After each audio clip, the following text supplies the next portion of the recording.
کل قیامت والے دن جنت کے 8 دروازے تجھے بلائیں گے، تجھے پکاریں گے۔ یہ وہی ابو بکر ہیں جن کے ساتھ نیکیوں میں حریص حضرت عمر فاروق رضی اللہ تعالیٰ عنہ تھے کہ آپ رضی اللہ تعالیٰ عنہ نے ایک مرتبہ سوچا کہ کیوں نہ اس موقع پر میں ابو بکر سے نمبر لے جاؤں، آگے بڑھ جاؤں۔ اور وہ موقع ایسا موقع تھا کہ سخت گرمی، پھل پکے ہوئے، کھجوریں تیار،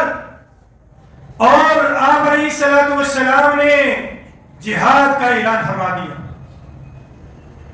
غزوہ تبوک کا موقع، اور جسے جیش العسرہ کہا جاتا ہے، تنگی کا جیش۔ صحابہ کرام کے پاس کچھ بھی نہیں، لیکن جن صحابہ کرام کو اللہ نے تھوڑا بہت جو کچھ دیا تھا، وہ جہاد کا اعلان سننے کے بعد اور میرے اور آپ کے نبی کی زبان سے بشارتیں، خوشخبریاں اور رب کی رضا کا اعلان سننے کے بعد سب کچھ لا کر اللہ کے محبوب نبی کے قدموں پر قربان کر دیا۔ یہی وہ موقع تھا جس موقع پر حضرت عمر فاروق رضی اللہ تعالیٰ عنہ گھر میں بیٹھے سوچنے لگے، ہر نیکی کے کام میں، ہر نیکی کے عمل میں ابو بکر مجھ سے نمبر لے جاتا ہے، آج کیوں نہ میں کوشش کروں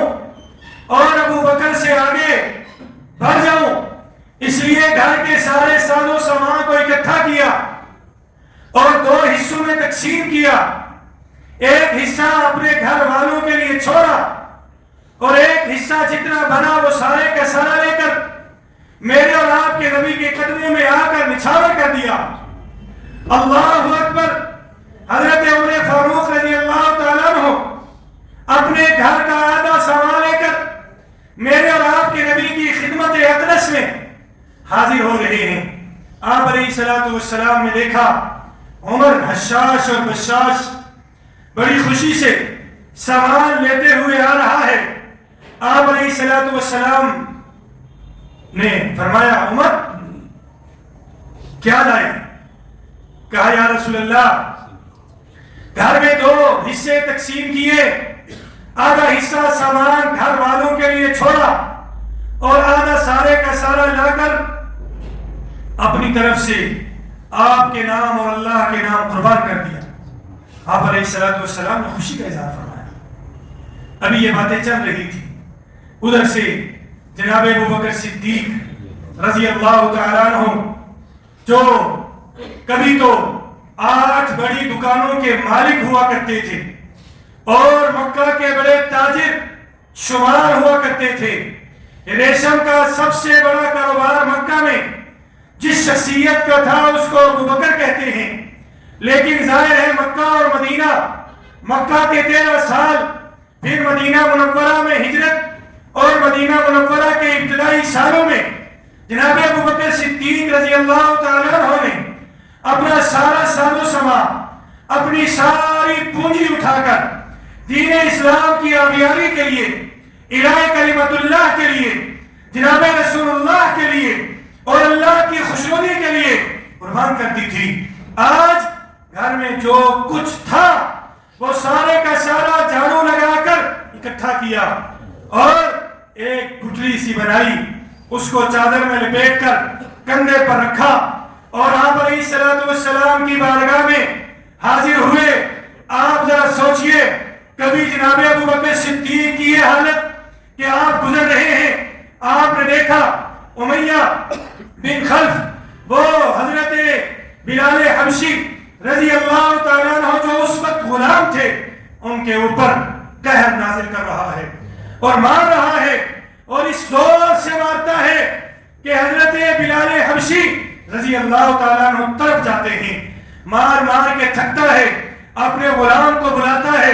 غلام مارتا ہے، وہ تھکتا ہے، دوسرا غلام آتا ہے، وہ تھکتا ہے، پھر سے امیہ بن خلف وہ پھر سے کوڑا لے کر حضرت بلال حبشی کے اوپر ظلم کرتا ہے، بربریت کرتا ہے، مار مار کے لو لوہار کرتا ہے، کبھی آپ کو تپتی ہوئی ریت پہ لٹا کر بھاری بھرکم پتھر آپ کے اوپر رکھ دیتا ہے۔ حضرت ابوبکر صدیق رضی اللہ تعالیٰ عنہ نے جب بلال حبشی کی حالت دیکھی، آپ سے رہا نہ گیا، آپ گئے امیہ کے پاس اور جا کر فرمایا امیہ کوئی خدا کا خوف کر، یہ کیا کرتا ہے، اس ایک غلام کے اوپر اتنا ظلم، اس حد تک ظلم نہ کر، تھوڑا خیال کر۔ امیہ آگے سے تپ گیا اور امیہ نے غصے میں آ کر کہا اگر تجھے اتنا ہی خیال ہے تو اس کو خرید لے۔ حضرت ابوبکر صدیق کے پاس اللہ کا دیا ہوا مال تھا، میں آج یہ کر رہا ہوں، جب مال تھا ایسے لٹایا کہ آج بھی قرآن کے اوراق میں جناب ابوبکر صدیق کی سخاوت کے چرچے ہمیں واضح نظر آتے ہیں۔ زور سے کہیں سبحان اللہ، اور زور سے کہیں سبحان اللہ۔ جناب ابوبکر صدیق رضی اللہ تعالیٰ عنہ نے فوراً پوچھا امیہ بتا کیا لے گا؟ امیہ نے کہا تیرے پاس ایک سفید رنگ کا خوبصورت غلام ہے اور اس غلام کی ملکیت میں 200 درہم بھی ہیں اور وہ غلام انتہائی ذکی اور ذہین بھی ہے، اس غلام کو دے اور اس کالے غلام کو لے لے۔ حضرت ابوبکر صدیق نے سوچا نہیں، وقت نہیں مانگا، فوراً کہا مجھے قبول ہے۔ اس نے دیکھا میں نے تو اس لیے آفر دی کہ یہ انکاری ہو جائے گا، اس نے اور زیادہ اپنی آفر کو بڑھا دیا اور کہنے لگا اگر تو نے واقعی سودا کرنا ہے تو پھر تجھے اس کے ساتھ 40 تولہ چاندی، 40 اوقیہ چاندی یہ بھی تجھے دینی ہوگی۔ حضرت ابوبکر صدیق نے اسے بھی قبول کر لیا۔ یوں جب حضرت ابوبکر صدیق امیہ کے اس ظلم و ستم کی چکی سے حضرت بلال کو آزاد کر رہے تھے اور ان کا ہاتھ پکڑ کر چلنے لگے، امیہ کہکہے لگا کر ہنسنے لگا اور کہنے لگا ابوبکر تو بڑا تاجر، بڑا ذہین اور فطیر انسان، بڑا ہی سمجھدار انسان، اسے کیا ہو گیا،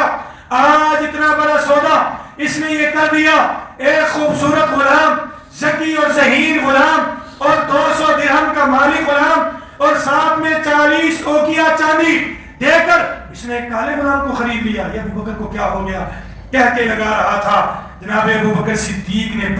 پیچھے مڑ کر کہا امیہ تجھے کیا پتا اس بلال کا اللہ کے ہاں کیا مقام ہے،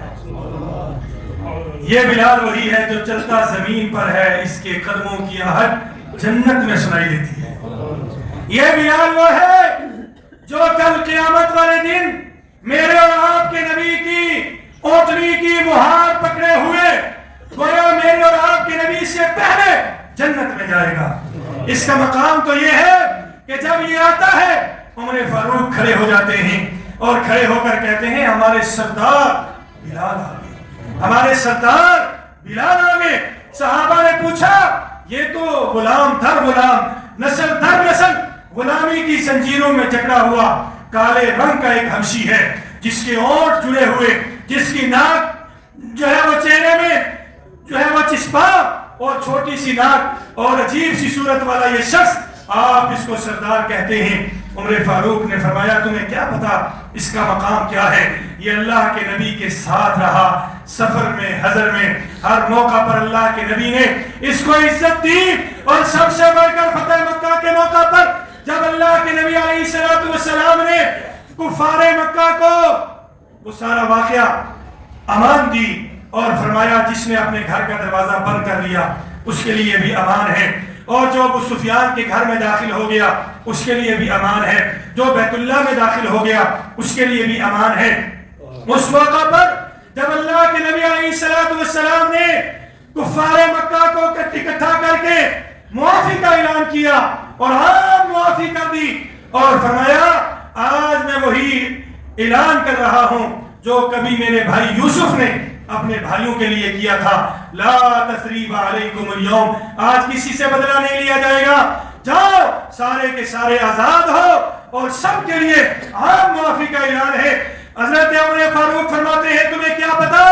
اس دن ہمیں پتا چلا بلال کی شان کیا ہے کہ اللہ کے نبی نے فرمایا بلال کو بلاؤ، بلال حاضر خدمت ہوئے، فرمایا بلال کل تک تجھے مکہ کی اس سرزمین کے اوپر گھسیٹا جاتا تھا، مارا جاتا تھا، لو لوہار کیا جاتا تھا، تیرے زخموں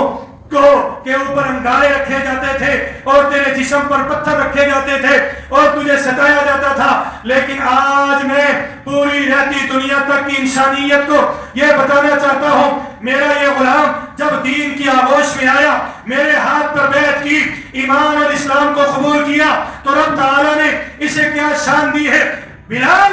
آج سارے کے سارے نیچے ہیں، میں بھی نیچے ہوں، آج تو اس بیت اللہ کی چھت پہ چڑھ جا اور بیت اللہ بھی تیرے قدموں کے نیچے ہوگا، اور وہاں کھڑے ہو کر تو رب کی کبریائی کا اعلان کر۔ حضرت بلال حبشی رضی اللہ تعالیٰ عنہ بیت اللہ کی چھت پر چڑھے اور آپ نے آذان دی، بیت اللہ بھی نیچے، سارے صحابہ نیچے۔ آج بلال حبشی کو یہ مقام دین اسلام کی وجہ سے ملا۔ خیر میں عرض یہ کر رہا تھا، یہ وہ بلال ہے جس کی مار دیکھ کر حضرت ابوبکر صدیق رضی اللہ تعالیٰ عنہ اسے خرید کر آزاد کرتے ہیں اور فرماتے ہیں بلال جا، تجھے میں نے اپنی رب کی رضا کے لیے آزاد کر دیا۔ وَسَيُجَنَّبُهَا الْأَتْقَى الَّذِي يُؤْتِي مَالَهُ يَتَزَكَّى، یہ سب سے بڑے متقی ہیں جو مال صرف اپنی رب کی رضا کے لیے خرچ کرتے ہیں اور پھر اس کے اوپر کوئی احسان بھی نہیں جتلاتے۔ سات ایسے غلام جو اس وقت کفر اور شرک کی چکی، کفار اور مشرکین کی چکی میں پس رہے تھے، اور جنہیں کفار اور مشرکین زد و کوب کر رہے تھے، مار رہے تھے، ایسے 7 غلاموں کو آزاد کرنے والے کا نام ابو بکر ہے۔ اور کوئی احسان نہیں جتلایا، صرف اپنی رب کی رضا کے لیے انہیں آزاد کیا۔ گویا سب سے زیادہ متقی اس کائنات میں، اور سب سے بڑا متقی اگر اس کائنات میں کوئی ہے تو امتوں میں وہ ابو بکر ہے۔ وہ کون ہے؟ ابو بکر رضی اللہ تعالیٰ عنہ، وہ سب سے بڑے متقی ہیں۔ پھر آپ علیہ الصلوۃ والسلام کی محبت جناب ابو بکر صدیق کے ساتھ فرمایا، انت صاحبی فی الغار وصاحبی علی الحوض، ابو بکر تو وہ خوش قسمت ہے جو غار میں بھی میرا یار تھا اور حوض پر بھی میرے ساتھ ہوگا۔ جیسے حدیث میں آتا ہے نا، کل قیامت والے دن سب سے پہلے اگر انسانیت میں کوئی انسان قبر سے اٹھے گا وہ میرے اور آپ کے پیارے نبی ہوں گے صلی اللہ علیہ وآلہ وسلم، اور پھر آپ کے ساتھ آپ کے دائیں طرف ابو بکر ہوں گے، بائیں طرف عمر ہوں گے۔ اور حدیث میں آتا ہے ابو بکر اور عمر اس حالت میں اللہ کے نبی کے ساتھ کل قبر سے اٹھیں گے کہ آپ علیہ الصلوۃ والسلام نے اپنے ہاتھ سے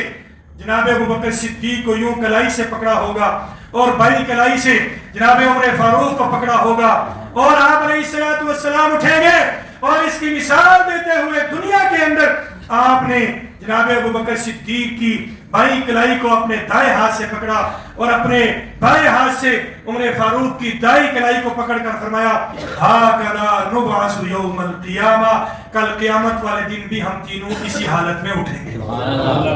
اسی حالت میں اٹھیں گے۔ یہ جناب ابو بکر صدیق ہیں رضی اللہ تعالیٰ عنہ۔ میں عرض یہ کر رہا تھا، آپ بھی کبھی اتنے مالدار ہوا کرتے تھے، لیکن جب سارا مال دین اسلام کے لیے، الہ کلمت اللہ کے لیے، رسول اللہ کے لیے اور اللہ کی ذات کے لیے خرچ کیا، آج یہ موقع بھی آیا کہ آپ نے اپنے گھر میں جھاڑو دیا اور جتنا سامان تھا وہ ایک جو ہے چادر کے اندر بند کر کے گھڑی بنا دی اور اسے اپنے کندھے پر لاد کر آپ علیہ الصلوۃ والسلام کی بارگاہ میں حاضر ہوئے۔ ابھی حضرت عمر فاروق اور آپ علیہ الصلوۃ والسلام کے درمیان یہ مکالمہ جاری تھا کہ آپ علیہ الصلوۃ والسلام نے دیکھا ابو بکر آ رہا ہے اور اس کے ہاتھ میں تھوڑا سا سامان ہے، اور آپ علیہ الصلوۃ والسلام میں نے عرض کی چہرہ شناس تھے، سمجھ جایا کرتے تھے۔ ابو بکر کو آتے ہوئے دیکھا، آپ کے آنے کے چلنے سے آپ علیہ الصلوۃ والسلام سمجھ گئے ابو بکر آ رہا ہے تو کیا لا رہا ہے، اس لیے پہلے سوال عمر فاروق سے یہ تھا کہ کیا لائے ہو؟ انہوں نے عرض کی، یا رسول اللہ گھر میں جتنا سامان ہے جمع کیا، آدھا گھر میں چھوڑ کے آیا، آدھا لے کر آیا ہوں۔ جب آپ علیہ الصلوۃ والسلام نے دیکھا ابو بکر آ رہا ہے تو آپ ابو بکر جب قریب آئے تو آپ علیہ الصلوۃ والسلام نے سوال تبدیل کر دیا اور فرمایا، ابو بکر یہ بتاؤ گھر میں کیا چھوڑ کے آئے ہو؟ گھر میں کیا چھوڑ کے آئے ہو؟ جناب ابو بکر صدیق نے عرض کی، یا رسول اللہ گھر میں صرف اور صرف اللہ اور اس کے رسول کا نام چھوڑ کے آیا ہوں، باقی سارا جمع کر کے آپ کے قدموں میں لا کر قربان کر دیا۔ حضرت عمر فاروق جو اس لیے اپنے گھر کا آدھا سامان لائے تھے کہ آج موقع ہے ابو بکر سے آگے نکل جاؤں گا، لیکن جب یہ جواب سنا تو حیران ہوئے اور ابو بکر کو دیکھ کر خوشی سے نہال ہوئے۔ یہی وہ موقع تھا جب جناب ابو بکر صدیق نے تاج کا لباس پہنا اور اپنا لباس اتار کر بھی دین اسلام کے لیے پیش کر دیا اور جہاد کے لیے قربان کر دیا، الہ کلمت اللہ کے لیے دے دیا۔ تاج کا لباس پہنا ہوا تھا کہ جناب جبرائیل امین آسمانوں سے آئے اور آ کر آپ علیہ السلام کو سلام پیش کیا اور پھر جناب ابو بکر صدیق کو رب تعالیٰ کا سلام عرض کیا اور پھر پوچھا، اللہ پوچھتے ہیں یا رسول اللہ، اللہ پوچھتے ہیں آپ ابو بکر سے پوچھئے کیا وہ اس حال میں مجھ سے خوش ہے، مجھ سے راضی ہے؟ آپ علیہ السلام نے جب جناب ابو بکر صدیق سے پوچھا، جناب ابو بکر صدیق کی آنکھوں میں آنسو تھے اور عرض کرنے لگے یا رسول اللہ میں بھی کبھی اللہ سے ناراض ہو سکتا ہوں، میں ایسا سوچ بھی نہیں سکتا، میں ہر حال میں اللہ سے راضی ہوں، ہر حال میں اللہ سے راضی ہوں، ہر حال میں اللہ سے راضی ہوں۔ اس وقت آپ علیہ السلام نے فرمایا تو خوش قسمت ہے کہ تیری طرف رب کی طرف سے سلام آیا ہے، سلام آیا ہے۔ یہ مقام جناب ابو بکر صدیق کو اس لیے ملا کہ جناب ابو بکر صدیق کی خواہش تھی کہ یا رسول اللہ میری 3 خواہشیں ہیں، ایک خواہش یہ ہے کہ آنکھیں میری ہوں، چہرہ آپ کا ہو، میں مسلسل آپ کو دیکھتا رہوں، دوسری خواہش یہ ہے کہ بیٹی میری ہو اور آپ کے نکاح میں ہو، اور تیسری خواہش یہ ہے کہ مال میرا ہو آپ کے قدموں پر نچھاور ہو جائے، مال میرا ہو اور آپ کے قدموں پر نچھاور ہو جائے۔ یہ 3 خواہشات کا اظہار جناب ابو بکر صدیق نے کیا تھا۔